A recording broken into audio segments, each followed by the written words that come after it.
Hello नमस्कार दोस्तों, आप लोगों का अपना यूट्यूब चैनल रोजगार 7590 में स्वागत है। आज आप लोगों को बताने वाले हैं रेलवे ग्रुप डी में सीसीए कैंडिडेट के लिए काफ़ी कम कंपटीशन हो गया है, क्योंकि जैसे कि आप लोगों को पता था कि 1,31,000 का जो डाटा आप लोग देख रहे थे, तो उसके लिए आप लोगों को बता दें कि रियल अप्रेंटिसों की संख्या आ गई है। तो इसके बारे में आपको पूरी डिटेल बताने वाले हैं। तो जितने लोग चैनल पर पहली बार आएंगे चैनल को सब्सक्राइब कर लीजिएगा, वीडियो को लाइक शेयर कर दीजिएगा।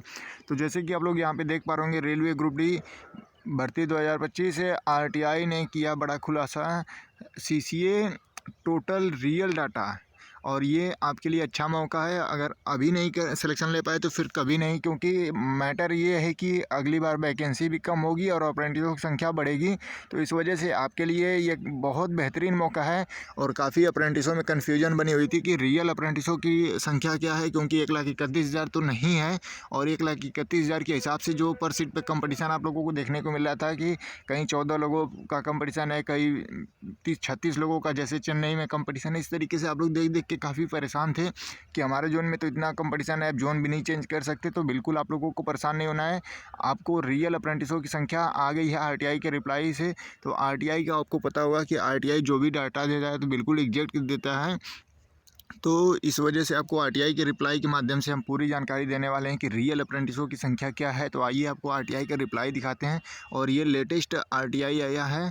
तो जैसे कि आप लोग यहाँ पे देख पा रहे होंगे कि मतलब जिन्होंने यहाँ पे लगाया था आरटीआई, यहाँ पे उनका नाम है। और ये 17/10/2025 को लगाया गया था, यानी 17 अक्टूबर 2025 को ये आरटीआई लगाया गया था। और ये 14/11/2025 को मतलब एनएचडीसी की तरफ से आप लोग देख पा रहे होंगे कि यहाँ पे रिप्लाई आ गया है।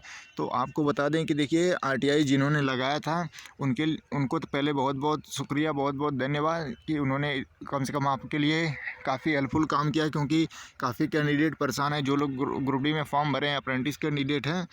तो आइए यहाँ पे आपको बताते हैं, जैसे कि आप लोगों को यहाँ पे दिखाई दे रहा होगा रिप्लाई में, अस फार एस एनएचडीसी, मतलब ये एनएचडीसी ने इसको बताया है कि आपको बता दें कि देखिए, जितने अप्रेंटिस होते हैं, चाहे आप प्राइवेट करें, चाहे गवर्नमेंट करें, या रेलवे से या किसी कंपनी से, सबका डाटा एनएचडीसी के पास होता है।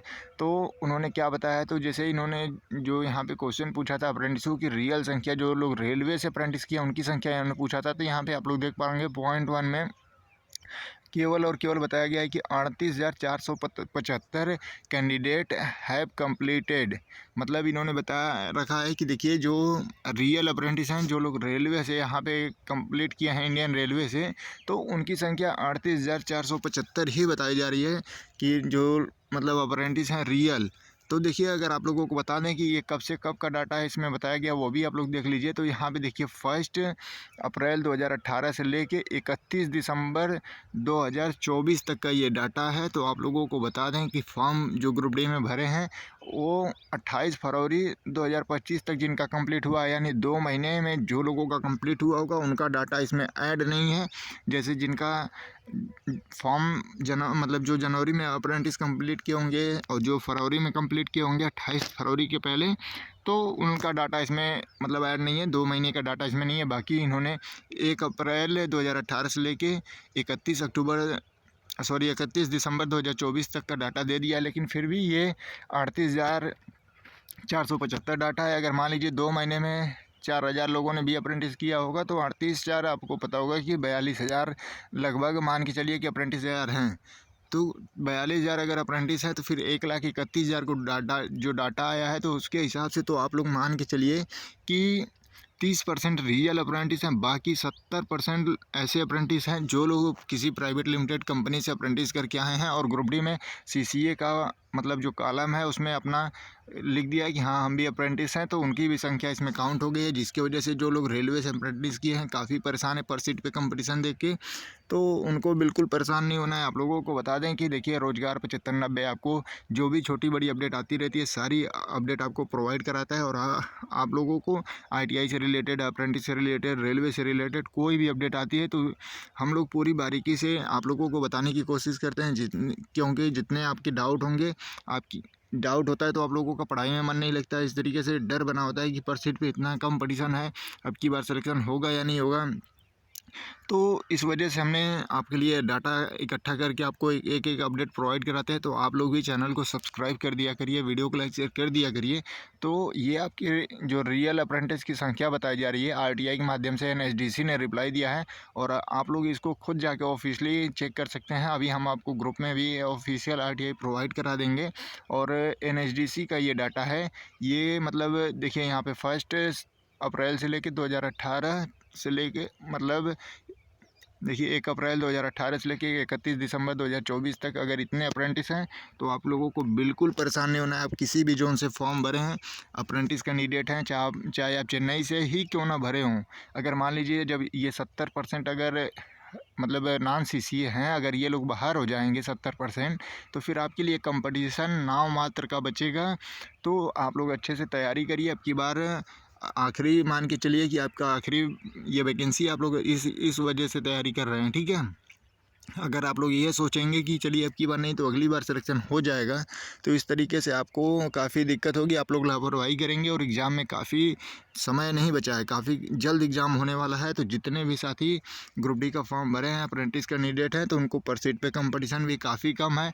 और जहाँ पे आप लोग देख पा रहे होंगे कि मतलब जैसे रांची हो गया, पटना हो गया, वहाँ पे 6 से 7 5 लोगों का कंपटीशन इस तरीके से पर सीट पे है, और उसमें से रियल अप्रेंटिस घट जाएंगे तो ये 3 से 4 लोगों पे कंपटीशन आ जाएगा। तो सोचिए कितना कम नंबर पे इन लोगों का सिलेक्शन होगा। तो अगर इतना आप नहीं ले पाएंगे तो फिर काफ़ी दिक्कत की बातें हैं, क्योंकि इस ज़माने में और इतने बड़ी जनसंख्या जो ग्रुप डी का फॉर्म भर रही है 1 करोड़ 8 लाख, उस हिसाब से आपको अगर इतनी छूट मिले तो बहुत बड़ी चीज़ें हैं। अगर यही वैकेंसी भी अगर 1 लाख हो जाती, तो मान के चलिए कि 1 लाख वैकेंसी अगर होती तो 20,000 तो वैकेंसी मतलब इनको मिलती जाती है अप्रेंटिस को।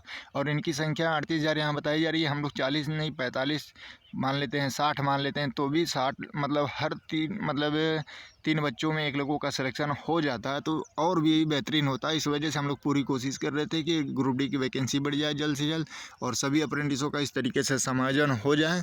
तो देखिए जितने भी साथी इस वीडियो को देख रहे हैं, आप लोग ज़रूर सभी ग्रुप में शेयर करिएगा। जो भी व्हाट्सएप ग्रुप, टेलीग्राम ग्रुप आपके पास होगा, आप लोग शेयर करके सभी अप्रेंटिस को ये जानकारी ज़रूर प्रोवाइड कराइएगा। और आप लोगों से रिक्वेस्ट है कि जितने भी अगली वैकेंसी का इंतज़ार कर रहे हैं, अगली वैकेंसी में जो नॉन सीसीए हैं वो लोग बिल्कुल सीसीए का कॉलम में फॉर्म ना भरें, फिर आपको बाद में रिजेक्ट कर दिया जाएगा डीवी में, तो कोई फ़ायदा नहीं है। आप सीसीए कैंडिडेट को परेशान आप लोग ना करें, क्योंकि जब आपको उसमें लिखा गया है कि जो लोग रेलवे से अप्रेंटिस किए हैं वही लोग फॉर्म भरेंगे, तो फिर आप लोग सीसीए में क्यों चयनित करते हैं, ऑप्शन क्यों उसको चूज करते हैं। सीसीए का मतलब ये नहीं है कि आप किसी भी जगह से करके आइए फिर फॉर्म अप्लाई कर दीजिए। उसमें जब सब कुछ लिखा गया था नोटिफिकेशन में कि जो लोग रेलवे से किए हैं वही लोग मान्य होंगे, तो फिर आप लोग ऐसी गलती ना करें। और जितने साथी आईटीआई करके अप्रेंटिस करना चाहते हैं तो अप्रेंटिस कर लीजिए, इसका बेनिफिट आप लोगों को ज़रूर मिलता है। लेकिन और इसके अलावा भी आपको बेनिफिट मिलता है, जैसे ग्रुप डी, एएलपी टेक्नीशियन जैसे सभी वैकेंसियों में तो मिलता है। क्योंकि कारण ये है कि मान लीजिए आप ग्रुप डी में सिलेक्शन ले लिए, फिर आपको जैसे जो जीडीसी और एलडीसी की वैकेंसी आती है, मतलब डिपार्टमेंटल जो वैकेंसी आती हैं, उसके थ्रू आप लोग अपना ग्रुप डी से प्रमोशन कराना चाहते हैं या एग्ज़ाम दे के मतलब आगे जाना चाहते हैं, तो उसमें भी जो वैकेंसियाँ मान लीजिए जो जेई की वैकेंसी आएगी उसमें सीधे अप्रेंटिसों के लिए 25% वैकेंसियाँ रख दी जाती हैं रिजर्व, ठीक है। मतलब अगर आप ग्रुप डी में हैं, फिर जो जेई की वैकेंसी आएंगी एलडीसी जीडीसी के थ्रू, तो उसमें आपको 25% सीटें मान लीजिए रख दी जाएगी कि चलिए केवल इस पे अप्रेंटिस कैंडिडेट ही सिलेक्शन मतलब लेंगे। तो सोचिए आपके लिए कितना बेहतर मौका है। तो आप लोग अप्रेंटिस कर रहे हैं तो आप अच्छे से अप्रेंटिस कर लीजिए और बिल्कुल सावधानी बरतिए, कोई मतलब रिस्की काम ना करें। अप्रेंटिस में सारी सुविधा के साथ करें, सेफ्टी के साथ करें। और जो भी दिक्कत होती है तो आप अपने एसएससी को, इंचार्ज को बता दीजिए कि हम ये काम हम नहीं कर पाएंगे, अभी हम ट्रेंड उतना नहीं है, रिस्क वाला काम हम नहीं कर सकते, हम लोग सीखने के लिए आए हैं। तो इन सारी चीज़ों को ध्यान में रखते हुए आप लोग ज़रूर नियमों को फॉलो करिएगा। और ये जानकारी आपको कैसी लगी कमेंट करके बताइएगा। और आप लोगों के लिए हम लोग इतना मेहनत करते हैं, एक अपडेट आपको प्रोवाइड कराते हैं, तो आपकी भी जिम्मेदारी बनती है कि चैनल को सब्सक्राइब कर लें और ज़्यादा से ज़्यादा सपोर्ट करें, ताकि आपका ये रोज़गार 7590 जो परिवार है, ये आपका परिवार है, ज़्यादा से ज़्यादा बड़ा हो सके। धन्यवाद।